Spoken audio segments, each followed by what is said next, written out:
Hello friends, ఈరోజు మా బాబు birthday. అందరూ విష్ చేయండి. ఈరోజు వైకుంఠ ఏకాదశి కూడా. గుడికి వెళ్ళి నా బాబు పేరు పైన అర్చన చెప్పిద్దామని చెప్పేసి అనుకుంటున్నా. మీరందరూ బ్లెస్ చేయండి మా బాబుకి. హ్యాపీ బర్త్డే నాన్న. వాడు యూనిఫామ్ వేసుకోలేదు అనేసి ఈమె కూడా యూనిఫామ్ వేసుకోకుండా చక్కగా రెడీ అయ్యి నాకు కూడా బర్త్డే అని చెప్పేసి కూర్చుంది. నీకు కూడా happy birthday mummy. Happy birthday చిన్న.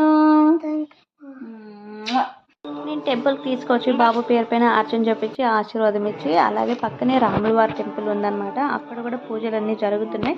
చాలా బాగా దర్శనం అయితే అయింది. వైకుంఠ ఏకాదశి కాబట్టి ఈ రోజే మా బాబు పుట్టినరోజు వచ్చింది కాబట్టి చాలా హ్యాపీ అనిపించింది. ఆ దేవుడి ఆశీస్సులు మా పిల్లలపైన అందరిపైన ఉండాలని మనస్ఫూర్తిగా కోరుకుంటూ వన్స్ అగైన్ హ్యాపీ బర్త్డే. అందరూ బ్లెస్ చేయండి. మీ అందరి బ్లెస్సింగ్స్ మా బాబుకి మా పిల్లలకి ఉండాలని మనస్ఫూర్తిగా కోరుకుంటూ ఆ దేవుడు ఆశీస్సులు మీ అందరిపైన ఉండాలని మనస్ఫూర్తిగా కోరుకుంటున్నా.